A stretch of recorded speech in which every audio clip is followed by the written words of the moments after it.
اور ایک چیز آپ کو بتا دیتا ہوں، دیکھیے مکہ مکرمہ کے قیام کے دنوں میں بھی اور مدینہ منورہ کے قیام کے دنوں میں بھی پہلے سے کچھ نہ کچھ معمول طے کر لیجیے۔ مثال کے طور پر اتنے پارے کی میں تلاوت روزانہ کروں گا، اتنی مرتبہ استغفار پڑھوں گا، اتنی مرتبہ تیسرا کلمہ پڑھوں گا، ایک مقدار متعین کر لیجیے۔ آدمی سوچتا ہے جتنا مجھ کو میسر ہوگا کر لوں گا، اس میں پھر سستی ہو جاتی ہے، غفلت ہو جاتی ہے۔ اگر آپ طے کر لیں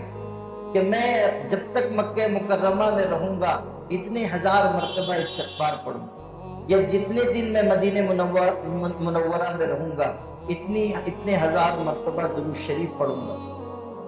حضرت شیخ الحدیث مولانا زکریا صاحب فرماتے تھے کہ درود شریف کا معمول کم سے کم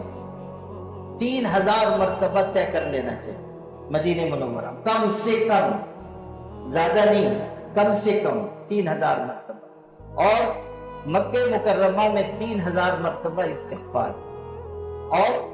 قرآن پاک کی تلاوت جیسی آپ کی رفتار ہو اس کے مطابق طے کر لیجئے، اتنے پارے میں پڑھوں، پہلے سے معمول بنا لیجئے تاکہ جو دن وہاں مل رہے ہیں اس کو آپ اچھی طرح استعمال کر سکیں۔ یہ نہ ہو کہ آپ کو وقت ملا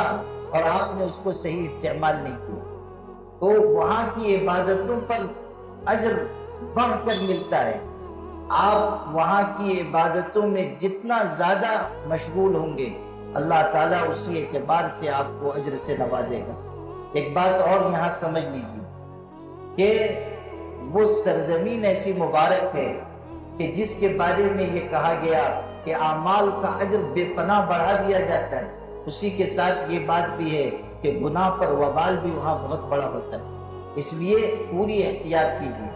عورتوں سے بھی کہتا ہوں کہ وہاں جا کر دوسرے ملک کی عورتوں کو یہاں کی عورتیں دیکھتی ہیں تو پردہ چھوڑ دیتی ہیں، سمجھتی ہیں کہ پردہ کرنا یہاں کو ضروری نہیں ہے۔ ایسا نہیں ہے، پردہ کرنا نہایت ضروری ہے،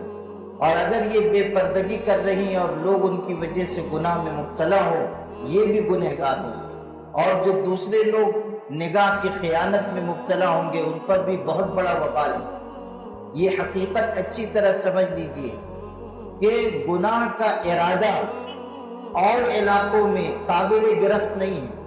لیکن قرآن میں یہ بات آئی ہے کہ جو اس سرزمین پر گناہ کا ارادہ بھی کرے گا اس پر بھی وبال ہے، گناہ کے ارادے پر بھی وبال ہے۔ وَمَن يُرِدْ فِيهِ بِإِلْحَادٍ بِظُلْمٍ نُذِقْهُ مِنْ عَذَابٍ أَلِيمٍ 17ویں پارے میں سورہ حج میں آیت آئی ہے۔ وَمَن يُرِدْ، جو ارادہ بھی کرے گا، اسی سے علماء نے یہ بات نکالی ہے وہاں گناہ کا ارادہ بھی قابل مواخذہ ہے، اور جس طرح اعمال کا اجر بڑھ کر مل رہا ہے گناہ پر وبال بھی بہت بڑا ہے،